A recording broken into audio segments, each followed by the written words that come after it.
నన్ను వదిలిపెట్టు. ఎవరు నువ్వు? నన్ను వదిలి. నేను నీకు ఏం అన్యాయం చేశాను? డబ్బులు కావాలా నీకు? నా దగ్గర చాలా డబ్బు ఉంది. నేను నీకు మొత్తం ఇచ్చేస్తాను. నన్ను ప్రాణాలతో వదిలే ప్లీజ్. ఆ దట్టమైన చీకటిలో ఒక వ్యక్తి వస్తాడు. ఒక కెమెరాని సెటప్ చేసి రాజ్ ముందుకొచ్చి కూర్చుంటాడు. రఘు, లేదు లేదు లేదు. ఇప్పుడు మొదలవుతుంది చావు రిపోర్టింగ్. నువ్వు చనిపోయావు కదా, ఇక్కడికలా? ప్రశ్నలు నేను అడుగుతాను, నువ్వు కాదు. నేను రిపోర్టింగ్ రఘు. నా ఆఖరి రిపోర్టింగ్ యాత్రలో కెమెరామెన్ రాజుని కొన్ని ప్రశ్నలు అడుగుతాను. లేదు, నన్ను వదిలే. నేను నీకు తమ్ముళ్ళంటోడిని. నా వల్ల పొరపాటు జరిగిపోయింది. అయితే మొదటి ప్రశ్న, మోసం చేయటం ఎప్పటి నుంచి మొదలుపెట్టావు? నన్ను మోసం చేయడంలో ఎవరెవరు భాగస్వాములు? ఎప్పుడైతే నువ్వు ఆ పొలిటీషియన్ రిపోర్టింగ్ మొదలుపెట్టావో అప్పటి నుంచి. విక్రమ్, ఇంకా ముఖ్యంగా వంశిక ఇద్దరు ఇందులో ఉన్నారు. నేనేం చేస్తాను? నేను వాళ్ళతో చేతులు కలిపాను.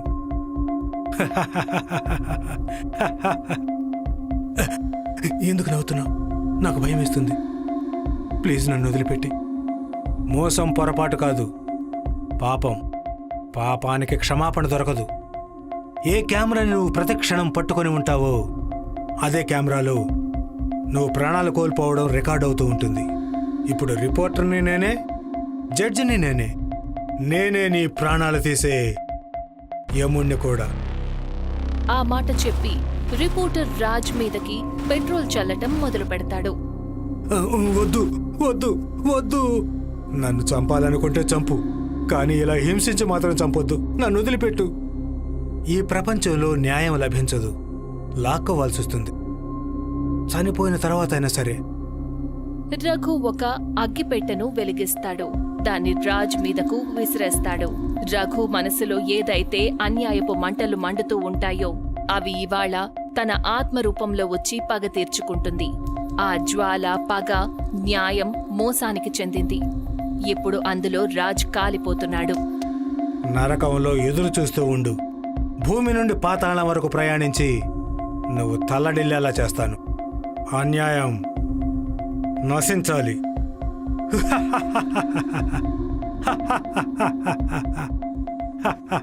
తరువాత రిపోర్టింగ్కి సిద్ధంగా ఉండు. శ్మశానం నుండి తిరిగి వచ్చిన రిపోర్టర్ రఘు. ఆఖరి ఊపిరి తీసుకుంటూ న్యాయం కోసం పోరాడే రిపోర్టర్ రఘుని మోసం చేసిన ఆ రోజుని తను గుర్తు చేసుకుంటాడు. రఘు ఇంకా తన టీం ఇవాళ రఘు గదిలో తన కేస్ గురించి మాట్లాడుతూ ఉంటారు. రఘు, ఒకసారి ఆలోచించు. ఈ రాజ్వీర్ చాలా పెద్ద నేత. ఒకవేళ ఇరుక్కుంటే అతను ప్రాణం తీస్తాడు. నేను నీకు ముందే చెప్పాను, ఈ దారి మొత్తం ముళ్లతో నిండుంటుందని. మనం నిజమైన రిపోర్టింగ్ చేస్తున్నాం, అందుకని ప్రమాదాలు పొంచి ఉంటాయి. ఒకవేళ నీ గనక భయం ఉంటే నువ్వు వెనకడుగు వేయచ్చు, కానీ నేను మాత్రం తప్పుకోను. ఈవేళ రాత్రికి రాజ్వీర్ మనుషులను దోచుకునే విషయం గురించి నేను బయట పెడతాను. ఇవాళ రాత్రికి తన కంటైనర్ ఒకటి రాబోతుంది. ఇది ఖచ్చితమైన కబురు. నేను అడుగడుగునా నీకు తోడుగా ఉంటాను. నలుగురు కలిసి ప్లానింగ్ చేసుకుంటారు. ఎప్పుడైతే రాజ్ ఇంకా విక్రమ్ గదిలో నుంచి వెళ్తారో వంశిక వెనకే ఆగిపోతుంది. ఇక రఘుతో ఇలా అంటుంది, రఘు, నువ్వు నన్ను పెళ్లి చేసుకుంటే బావుంటుంది.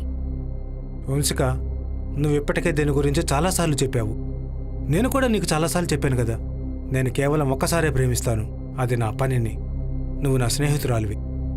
నువ్వెప్పుడు ఎందుకిలా మాట్లాడతావ్? నా గురించి అస్సలు పట్టించుకోవా? సరే, ఇక నేను కూడా నీ వెనక రావాలనుకోవట్లేదు. వంశిక అక్కడ్నుంచి కోపంగా వెళ్ళిపోతుంది.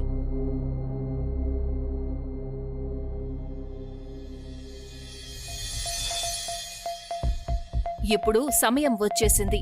రఘు జీవితంలోని అతి ముఖ్యమైన ఘట్టమది. దేశవాసులందరికీ ఈ రిపోర్టర్ రఘు నమస్కారాలు. ఈ దేశాన్ని కొంతమంది మంత్రులు చెదల్లాగా తినేస్తున్నారు. ఈ దేశాన్ని గుల్ల చేస్తున్నారు, అచ్చం రాజ్వీర్లాగా. ఈ నేతలు మనుషుల్ని దోచుకుంటున్నారు. ఇలా చూడండి, ఇక మీరే ఆలోచించుకోండి. వీళ్ళకి పదవిని అప్పగించాలా లేక జైల్లో పెట్టాలా అని. రాజ్ కెమెరాని కంటైనర్ వైపుకు తిప్పుతాడు. మొత్తం అంతా రికార్డ్ చేయటం మొదలు పెడతాడు. అలా చూడు రాజ్వీర్, అక్కడొక రిపోర్టర్ ఉన్నాడు. అతను న్యాయాన్ని రక్షించేవాడు అనుకుంటున్నాడు. ఓ అలాగా, అయితే ఇతనేనా? థ్యాంక్ యూ వంశిక, నాకు తెలుసు నేను నిన్ను నమ్మగలను అని. ఇక నీకు ఎప్పుడు కూడా ఎటువంటి లోటు రానివ్వను. వంశికాని చూసి రఘుకి మతిపోతుంది. ఏం జరుగుతుంది ఇక్కడ? అంతలో రాజ్వీర్ ఇంకా అతని గూండాలు రఘు ముందుకి వస్తారు. మీరందరూ నన్ను ఏమీ చేయలేరు. వంశిక, నువ్వు నన్ను మోసం చేసి నువ్వు నన్ను ఏమీ చేయలేవు. నువ్వు ఎలాంటి దానివి, నీ క్యారెక్టర్ ఎలాంటిదని అది నాకు పూర్తిగా తెలుసు. ఇది లైవ్ స్ట్రీమ్లో ఉంది. నాకు ఆ చిప్ ఇవ్వు. ఏమంటున్నావు? చిప్పా? ఇదిగోండి చిప్. ఎన్ని రికార్డింగ్స్ అయితే జరిగాయో అవన్నీ ఇందులోనే ఉన్నాయి. రాజ్, నువ్వు ఏం మాట్లాడుతున్నావు? మనం న్యాయం కోసం బయలుదేరాం కదా. న్యాయమా? బాస్, న్యాయం లాంటివి ఏమీ ఉండవు. కేవలం డబ్బులు పవర్ మాత్రమే మాట్లాడతాయి. కాని అంతలోనే విక్రమ్ తన వెన్నులో నుంచి కత్తితో పొడుస్తాడు. విక్రమ్, నువ్వు కూడా? అవును, నేను కూడా. నేను ఊరికే చావాలనుకోవడం లేదు. మేమేమనుకున్నామంటే నిన్ను కూడా కలుపుకోవాలని. కానీ నువ్వు న్యాయమే జరగాలనుకుంటున్నావు. ఎవరి మాట వినిపించుకోలేదు కదా. వాళ్ళందరూ నవ్వుతారు. తనని అక్కడే వదిలేసి వెళ్ళిపోతారు. వర్షం మొదలవుతుంది. ఆ వర్షపు నీళ్లల్లో చనిపోయిన రఘు శరీరం ఏడుస్తున్నట్టు అనిపిస్తుంది, తన వాళ్ళు మోసం చేసినందుకు. వంశిక రాజ్వీర్తో మాట్లాడుతూ ఉంటుంది. రాజ్వీర్, నాకు చాలా భయంగా ఉంది. తను మనల్ని కూడా చంపేస్తాడు రాజ్వీర్. నాకు చాలా భయంగా ఉంది. నీ సంగతి నువ్వు చూసుకో. ఒకవేళ నా పేరు గనక చెడగొట్టావంటే మొత్తం పార్టీ పడిపోతుంది. ఫోన్ పెట్టాయి. నన్ను మళ్ళీ ఎప్పుడు ఇబ్బంది పెట్టకు. నాకింకెప్పుడు కాల్ చేయకు. నన్ను అడిగి మోసం చేసావు నువ్వు. ఇంక అనుభవించు. రాజ్వీర్, అది కాదు. ఇక వంశిక భయంతో గదిలో కూర్చుని ఉంటుంది. తనలో తనే మాట్లాడుకుంటూ ఉంటుంది. రఘు నన్ను చంపేస్తాడు, తను నన్ను చంపేస్తాడు. నేను తనని ప్రేమించాను కదా. లేదు, తను నన్ను చంపడు. తను నన్ను చంపకూడదు. కానీ నేనే కదా రఘుని మోసం చేశాను. కానీ తప్పంతా రఘుది కదా. తను నా ప్రపోజల్ని కాదనకుండా ఉండాల్సింది. అంతలో ఉన్నట్టుండి ఎవరో గట్టిగా తలుపును కొడతారు. వంశిక చాలా భయపడిపోతుంది. ఎవరు? ఎవరది? రఘు, రఘు, రఘు, నువ్వేనా? నేనేమీ చెయ్యలేదు. నా తప్పేమీ లేదు. అరే వంశిక, నేను. తలుపు తెరు. విక్రమ్, వస్తున్నాను విక్రమ్. వంశిక వెళ్లి తలుపు తెరుస్తుంది. ఉన్నట్టుండి తన ఇంటి లైట్స్ అన్నీ ఆఫ్ అయిపోతాయి.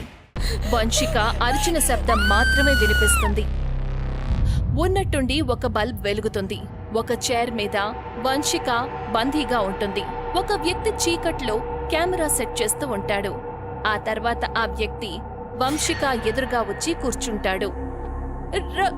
రఘు? అవును, నేనే. మీ ఇద్దరు స్నేహితులను కూడా తీసుకుని వచ్చాను. ఇవాళ మీరందరూ లైవ్లో వస్తారు. నమస్కారం దేశవాసులారా, నేను మీ రఘు. మీ సేవలో తినగా శ్మశానం నుండి లేచొచ్చాను. ఇవాళ మనం లైవ్లో మాట్లాడదాం భ్రష్టు నేత రఘువీర్తో, అలాగే ఇద్దరు మోసగాళ్లైన స్నేహితులతో. ఏమంటారు? నేను మొదటి ప్రశ్నని ఎవరిని అడగాలి? మమ్మల్ని వదిలిపెట్టు. రాజువీర్ నీకు బోలెడంత డబ్బులు ఇస్తాడు. అతను నాకు కూడా ఇచ్చాడు. మనం లైవ్లో ఉన్నవారం ముద్దు. పిచ్చోడ్లాగా మాట్లాడక రాజువీర్. నీకు డబ్బులు కావాలా, ప్రాణాలు కావాలా? లేదు రఘు, నన్ను వదిలిపెట్టు. నేను నిన్ను ప్రేమించాను, కానీ నువ్వే నన్ను కాదన్నావు. అందుకే నేను ఇదంతా చేశాను. ఇందులో నా తప్పు కాదు, నీ తప్పే ఉంది.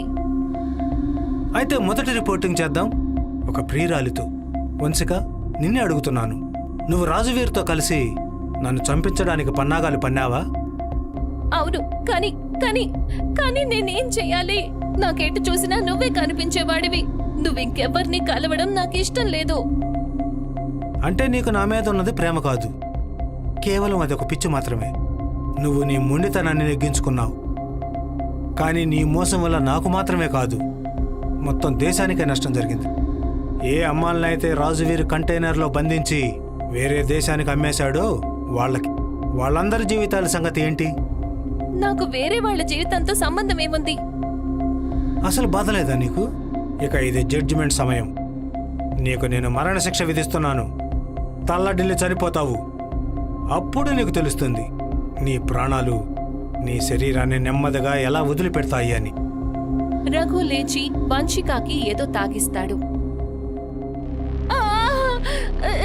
ఏం చేస్తున్నావు నువ్వు? నా ఒళ్ళంతా మండిపోతున్నట్టుగా అనిపిస్తోంది. నీకు నేను ఒక మందు తాగించాను. ఇప్పుడు నువ్వు ఒంట్లోని ప్రతి రక్తపు బిందువుని అనుభూతి చెందుతావు. గట్టిగా అరవలేవు, ఏమీ మాట్లాడలేవు. ఊపిరాడకుండా ప్రాణాలు పోవటం అనుభూతి చెందుతావు. ఇక రఘు విక్రమ్ రాజ్వీర్ వైపు చూస్తాడు. అలా చూడొద్దు. నేను ఇలా చావాలనుకోవడం లేదు రఘు. ఇది చాలా భయంకరంగా ఉంది. నన్ను వదిలే. ఈ రాజువీర్ నాకు చాలా డబ్బులు ఇచ్చాడు. నేను స్వార్థానికి గురయ్యాను రఘు. నేను నీ స్నేహితుడిని కదా, దయచేసి నన్ను వదిలి. ఊరికే పిచ్చివాగడు ఆగొద్దు. వంశిగా నా దగ్గరకు వచ్చింది నీ గురించి చెప్పడానికి. ఇక ఈ విక్రమ్ కూడా వంశిక వెనకనే వచ్చాడు ఇక్కడికి. డబ్బుల్ని ఇతనే డిమాండ్ చేశాడు. డైలాగులు కొట్టాడు. స్నేహం చౌకగా దొరకదు సార్ అన్న తర్వాత నవ్వాడు. సో దేశవాసులారా, ఎలా అనిపిస్తుంది? మన విక్రమ్కి మరింత డబ్బులు ఇద్దామా? నాకేమనిపిస్తుందంటే అందరూ నీకు చాలా డబ్బులు ఇవ్వమంటున్నారు విక్రమ్. వద్దు. నువ్వేం చేస్తున్నావు? ఏం డబ్బులు? నాకు డబ్బులేమొద్దు రఘు.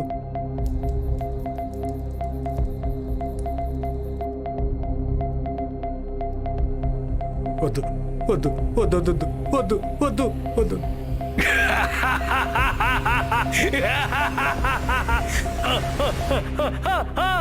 బోలెడంత డబ్బు కావాలి కదా నీకు? తీసుకో. ఒక చిన్న బంగారు కిరీటం నా తరపు నుంచి. అంతలో రఘు మరుగుతున్న బంగారాన్ని విక్రమ్ తల మీద పోస్తాడు. సైకో నువ్వు. నన్ను వదిలే. ఏంటి, దీనికే భయపడిపోయావా? నువ్వు దేవుడివి కదా. మనుషుల జీవితాల గురించి నువ్వే నిర్ణయాలు తీసేసుకుంటావు కదా. ఆ అమ్మాయిల జీవితాలను నాశనం చేసేటప్పుడు నిన్ను నువ్వు భగవంతుడిగా భావించుకున్నావు కదా. వద్దు, నేను కష్టపడాలనుకోవడం లేదు. వదిలేయి. నేను వాళ్ళందరినీ తిరిగి తీసుకొస్తాను. ఇప్పుడు రిపోర్టింగ్ రఘు ఈ విషయంలో తన నిర్ణయాన్ని తీసుకుంటూ మీ సేవకు వచ్చాడు, తిన్నగా శ్మశానం నుంచి. తర్వాత ఏం జరుగుతుందో తెలుసుకోవడానికి నాతో పాటే ఉండండి.